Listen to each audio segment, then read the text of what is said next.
जाहिर तौर पर, और देखिए अमित शाह के कहने पर दूसरे दलों में ज्वाइनिंग होती है। इस पर तो नीतीश कुमार ही मुहर लगा चुके हैं एक बार। ये भाई प्रशांत किशोर को अपनी पार्टी में ज्वाइन कराया तो अमित शाह बोले थे, अमित शाह के कहने पर हम उनको अपनी पार्टी में ले आए थे। तो क्या अमित शाह के इशारे पर आज रामेश्वर महतो ने पार्टी ज्वाइन कर ली है? देखिए रामेश्वर महतो की चर्चा क्यों है आज, या रामेश्वर महतो चर्चा में क्यों है पिछले कई दिनों से? रामेश्वर महतो का उपेंद्र कुशवाहा की पार्टी में जाना और उनका जेडीयू छोड़ना, हालांकि जेडीयू उन्होंने 1-1.5 महीने पहले ही छोड़ दी थी जब विधान परिषद का उपचुनाव चल रहा था। लेकिन ये मैसेज आता है कि नीतीश कुमार का जो आधार वोट बैंक है लौकुश समीकरण, एक तो उस समीकरण का जो वो वोटर भी छिटक रहे हैं, और उस समीकरण में फिट बैठने वाले या उस समाज से आने वाले नेता भी छिटक रहे हैं आपकी पार्टी से।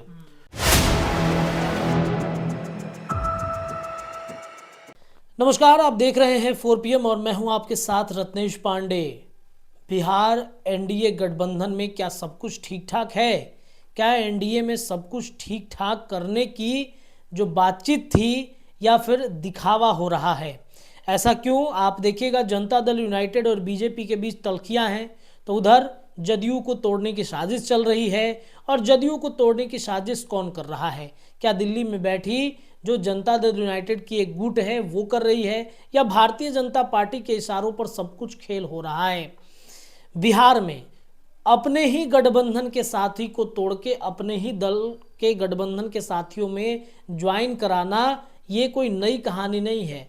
पुराने कई ऐसे नेता हैं जो जदयू छोड़ के बीजेपी में, बीजेपी छोड़कर उपेंद्र कुशवाहा की पार्टी में, तो कभी जनता दल यूनाइटेड छोड़कर हिंदुस्तानी अवाम मोर्चा में, तो कभी नीतीश के बेहद करीबियों को तोड़कर उपेंद्र कुशवाहा की पार्टी में ज्वाइन करा दिया जाता है। लौकुश की पार्टी जनता दल यूनाइटेड अचानक से इस पार्टी का जो जनाधार था लौकुश का धीरे धीरे कम हुआ, और उपेंद्र कुशवाहा लौकुश समीकरण के बड़े नेता इन दिनों बिहार में बनते हुए दिख रहे हैं। और तभी तो आज बिहार में एक खेल हुआ है। नीतीश कुमार के एक बेहद करीबी पूर्व एमएलसी को उपेंद्र कुशवाहा ने अपने पार्टी में शामिल करा लिया है। किसके इशारे पर हुआ है? क्या अमित शाह के इशारे पर हुआ है? क्या दिल्ली में बैठे जनता दल यूनाइटेड के बड़े नेताओं के इशारों पर हुआ है? चलिए चर्चा करते हैं। हमारे साथ हमारे सहयोगी अभिषेक जी हैं। अभिषेक जी, अपने ही पार्टी को, अपने ही मतलब घर के सदस्यों को तोड़ के अपने ही दूसरे दल में बैठा देना है, क्या चल रहा है बिहार में? अब देखिए, अमित शाह के साथ नीतीश कुमार खेल करेंगे या नीतीश कुमार अमित शाह के साथ खेल करेंगे, तो खेल तो दोनों तरफ से होता है। अमित शाह ने नीतीश कुमार के साथ खेल किया तो नीतीश कुमार भी खेल कर रहे हैं। मणिपुर में सरकार से समर्थन वापसी हो रही है, फिर कहा जा रहा है प्रदेश अध्यक्ष का फैसला था। तो जाहिर तौर पर, और देखिए अमित शाह के कहने पर दूसरे दलों में ज्वाइनिंग होती है। इस पर तो नीतीश कुमार ही मुहर लगा चुके हैं एक बार। ये भाई प्रशांत किशोर को अपनी पार्टी में ज्वाइन कराया तो अमित शाह बोले थे, अमित शाह के कहने पर हम उनको अपनी पार्टी में ले आए थे। तो क्या अमित शाह के इशारे पर आज रामेश्वर महतो ने पार्टी ज्वाइन कर ली है? देखिए रामेश्वर महतो की चर्चा क्यों है आज, या रामेश्वर महतो चर्चा में क्यों है पिछले कई दिनों से? रामेश्वर महतो का उपेंद्र कुशवाहा की पार्टी में जाना और उनका जेडीयू छोड़ना, हालांकि जेडीयू उन्होंने 1-1.5 महीने पहले ही छोड़ दी थी जब विधान परिषद का उपचुनाव चल रहा था। लेकिन ये मैसेज आता है कि नीतीश कुमार का जो आधार वोट बैंक है लौकुश समीकरण, एक तो उस समीकरण का जो वो वोटर भी छिटक रहे हैं, और उस समीकरण में फिट बैठने वाले या उस समाज से आने वाले नेता भी छिटक रहे हैं आपकी पार्टी से। उपेंद्र कुशवाहा आपके साथ बहुत दिन तक टिक नहीं पाए। पार्टी का विलय उन्होंने कराया, अपनी पार्टी रालोसपा का विलय उन्होंने किया, उसके बाद उनको आपने संसदीय बोर्ड का अध्यक्ष बनाया, लेकिन बहुत दिनों तक वो टिक भी नहीं पाए, बहुत सक्रिय भी पार्टी में रह नहीं पाए। फिर अलग हुए, अपनी नई पार्टी बनाई। जो आरसीपी सिंह हैं उनके लिए आपने कोई रास्ता नहीं छोड़ा अलग होने के सिवाय, तो वो भी किनारे लग गए और अब बीजेपी में गए, फिर बीजेपी छोड़कर अपनी पार्टी बना ली।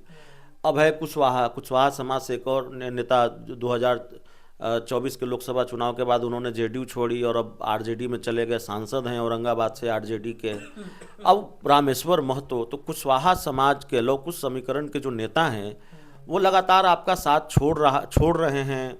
रामेश्वर महतो ने साथ छोड़ा, या रामेश्वर महतो ने, अगर आपको जेडीयू अगर चौथे नंबर पर रही अपनी सिटिंग सीट तिरहुत में विधान परिषद के उपचुनाव में, तो रामेश्वर महतो की भी भूमिका बताई जाती है। उन्होंने भी जेडीयू को हरवाने में बहुत महत्वपूर्ण भूमिका निभाई, जेडीयू को नुकसान पहुंचाया और चाहते भी वही थे। देवेश चंद्र ठाकुर से उनकी अदावत थी। जब पार्टी छोड़ी तो आप उस प्रेस कॉन्फ्रेंस में थे।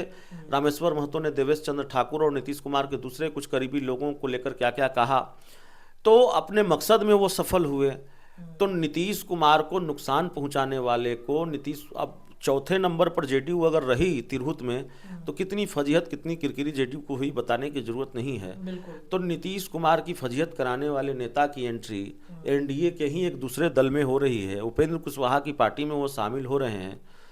तो सवाल तो उठेंगे कि कहीं खेल दिल्ली से तो नहीं हो रहा है, ये खेल अमित शाह का तो नहीं है, ये खेल बीजेपी का तो नहीं है। सवाल उठेंगे और कई तरह की चर्चाएं होंगी। राजनीति में सवालों की गुंजाइश तभी होती है जब सिलसिलेवार तरीके से संयोग देखने को मिलते हैं, सिलसिलेवार तरीके से बहुत सारी चीज़ें देखने को मिलती हैं।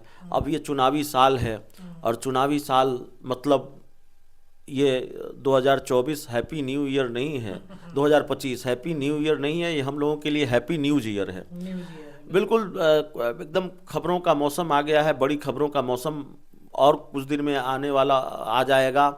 और होली के बाद तो फिर हम लोगों की व्यस्तता और बढ़ जाएगी। होली के बाद फिर खबरें ही खबरें, खबरें ही खबरें। होली के बाद आपको और बिहार में बड़े राजनीतिक खेल देखने को मिलेंगे। तो जाहिर तौर पर एक तो खेल शुरू हो गया है, आप खेल कई देख रहे हैं हर खेमे में, इंडिया गठबंधन और एनडीए में भी तरह तरह के खेल देख रहे हैं। तो यही सवाल है, बड़ा वाजिब सवाल है कि क्या अमित शाह के इशारे पर यह खेल हुआ? रामेश्वर महतो की उपेंद्र कुशवाहा की पार्टी में एंट्री अमित शाह के इशारे पर हुई है। जेडीयू को नुकसान पहुंचाने वाले, जेडीयू को डैमेज करने वाले रामेश्वर महतो को उपेंद्र कुशवाहा की पार्टी में स्थान मिला है। उपेंद्र कुशवाहा की पार्टी में बहुत धूम धड़ाके के साथ, ढोल नगाड़े के साथ अगर उनकी एंट्री हुई है तो जाहिर है चर्चा तो होगी कि क्या बीजेपी दिल्ली से भी खेल कर रही है, अमित शाह दिल्ली से भी खेल रहे हैं नीतीश कुमार के खिलाफ। जी, तो एक सवाल इसमें ये है कि जो उपेंद्र कुशवाहा की पार्टी है, लौकुश समीकरण के एक बड़े नेता हैं, नीतीश कुमार की पार्टी से क्या लौकुश का मोह भंग हो रहा है? देखिए, लौकुश का मोह भंग हो रहा है और लौकुश में सेंधमारी हो रही है। लालू यादव ने इसमें सेंधमारी की है लौकुश समीकरण में, तभी तो अभय कुशवाहा जीत जाते हैं। और ये दिखता है 2024 के लोकसभा चुनाव के बाद कि लालू यादव ने अपने आधार वोट बैंक के साथ साथ, एमवाई समीकरण के साथ साथ नीतीश कुमार के आधार वोट बैंक में जो सेंधमारी की कोशिश की, लौकुश को जो अपने साथ जोड़ने की कोशिश की, उसमें वो पूरी तरह से नहीं लेकिन थोड़े बहुत सफल जरूर हुए हैं। और लोकसभा चुनाव में इस कोशिश में थोड़ा बहुत सफल होना, इसका मतलब खतरे की घंटी है जेडीयू के लिए, बड़े खतरे की घंटी है जेडीयू के लिए। विधानसभा चुनाव में हो सकता है इससे ज्यादा सफल हो जाए और कोशिश भी लालू यादव इससे ज्यादा करेंगे 2024 के लोकसभा चुनाव के मुकाबले। तो जाहिर तौर पर लौकुश तो छिटक रहा है, लौकुश समीकरण के नेता भी छिटक रहे हैं, वोटर भी छिटक रहे हैं। अब इसका डैमेज कंट्रोल नीतीश कुमार कैसे करेंगे, ये नीतीश कुमार को देखना पड़ेगा। लेकिन नीतीश कुमार अगर भारतीय जनता पार्टी के साथ रहेंगे तो लालू यादव की ये पूरी कोशिश होगी कि भाई जो जमा पूंजी है नीतीश कुमार की, उनका जो आधार वोट बैंक है, उसमें सेंध जितनी लगाई जा सके लगा ली जाए। क्योंकि देखिए, मुस्लिम यादव वोट ऐसा नहीं है कि बिल्कुल नहीं छिटका है। बेलागंज में चुनाव हुआ तो आरजेडी से मुस्लिम वोट बैंक छिटका, लेकिन ये कभी कभी होता है। एक बार छिटक गया तो बिल्कुल आप नहीं कह सकते कि यादव छिटक गए, मुस्लिम छिटक गए आरजेडी से, आधार वोट बैंक रहा नहीं। यादव और मुस्लिम एमवाई समीकरण बहुत मजबूत तिलिस्म है आरजेडी का, वो अभी तक पूरी तरह से नहीं टूटा है। थोड़ा बहुत आप बेलागंज का उदाहरण दे सकते हैं, एक आध और उदाहरण दे सकते हैं, लेकिन एमवाई समीकरण आरजेडी के साथ इंटैक्ट है। विधानसभा चुनाव में भी इंटैक्ट ही रहेगा। जो बात है, ऐसा क्या हो जाएगा कि इंटैक्ट नहीं रहेगा। और उसके साथ अगर लौकुश समीकरण भी जुड़ा तो जाहिर है बिहार में नुकसान होगा एनडीए को। बिल्कुल। चलिए देखिए, तो बिहार एनडीए गठबंधन में सब कुछ ठीक नहीं है और उपेंद्र कुशवाहा ने नीतीश कुमार के बेहद करीबी पूर्व एमएलसी रामेश्वर महतो को अपने पार्टी की आज सदस्यता दिला दी, उनको ज्वाइनिंग करा दिया। आखिरकार क्या वजह है? लौकुश समीकरण क्या जनता दल यूनाइटेड से खिसक रहा है? अपनी राय आप कमेंट में रखिए। फिलहाल इस चर्चा में इतना ही। चर्चाएं ऐसी बिहार की राजनीति की लगातार जारी है। बहुत बहुत धन्यवाद।